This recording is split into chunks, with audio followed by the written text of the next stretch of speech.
नमस्कार दोस्तों, आप सभी का एक बार फिर से स्वागत है हमारे चैनल भक्ति ज्ञान में। दोस्तों, एक गांव में सरिता नाम की एक महिला रहती थी। वह माता रानी की बहुत बड़ी भक्त थी। उसकी एक बेटी भी थी जिसका नाम मधु था। वह माँ बेटी बहुत ही गरीब थे और बड़ी मुश्किल से अपना जीवन बिता रहे थे। सरिता सड़क पर झाड़ू लगाने का काम करती, जिससे उसका 2 वक्त के खाने का इंतजाम हो पाता था। सरिता पूरे नवरात्रि रखती और उद्यापन भी अपने सामर्थ्य के हिसाब से कर देती थी। इस बार जब नवरात्रि आए तो मधु ने अपनी माँ से कहा, माँ, मैं भी इस बार तुम्हारे साथ नवरात्रों का व्रत रखूंगी।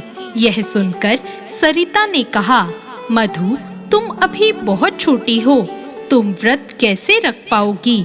मधु बोली, माँ, जिस तरह तुम व्रत रखती हो उस तरह मैं भी रख लूंगी। और दोनों माँ बेटी माता के व्रत पूरे विधि विधान से रख रही थी।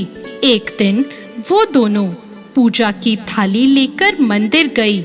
जब दोनों मंदिर पहुंची तो पुजारी ने उन्हें मंदिर के अंदर घुसने नहीं दिया, लेकिन तभी मधु ने चुपके से माता के चरणों में एक फूल चढ़ा दिया और फिर दोनों वहां से चली गई।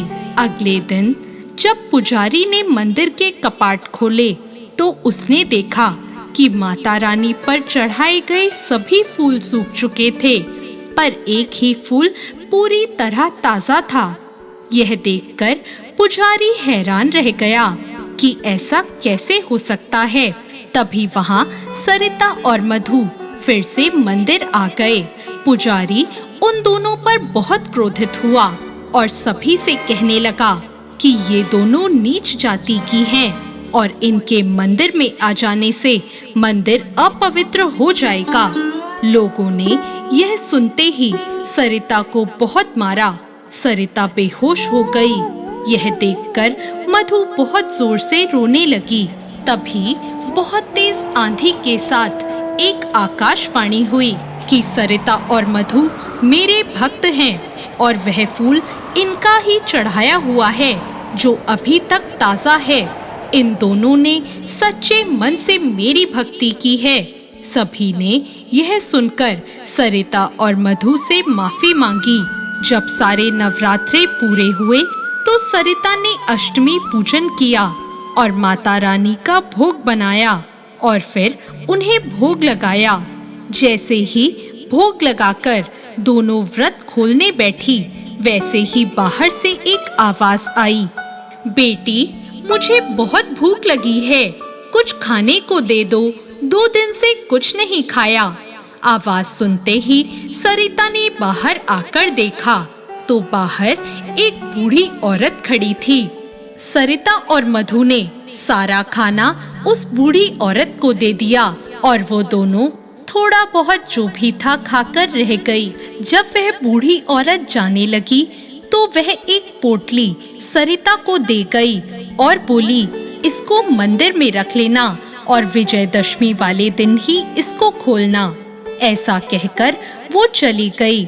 विजयदशमी वाले दिन पूजा करने के बाद सरिता ने जब वो पोटली खोली तो उसमें से हीरे जवाहरात निकले। सरिता समझ गई कि वह बूढ़ी औरत कोई और नहीं, स्वयं माता रानी थी। उन दोनों ने हाथ जोड़कर माता रानी के आगे सिर झुकाया और दोनों माँ बेटी उस दिन से खुशी खुशी अपना जीवन बिताने लगी। उन दोनों के पास अब किसी प्रकार की कोई कमी नहीं थी। इस कहानी में जिस तरह माँ दुर्गा ने सरिता और मधु का भला किया, उसी तरह माँ दुर्गा सभी की मनोकामनाएं पूरी करें। जो सच्ची श्रद्धा से माता रानी की पूजा करता है, माँ सदा उनके साथ रहती है। जय माता दी। तो दोस्तों, ऐसी और कहानियों के लिए हमारे चैनल भक्ति ज्ञान को सब्सक्राइब करें। धन्यवाद।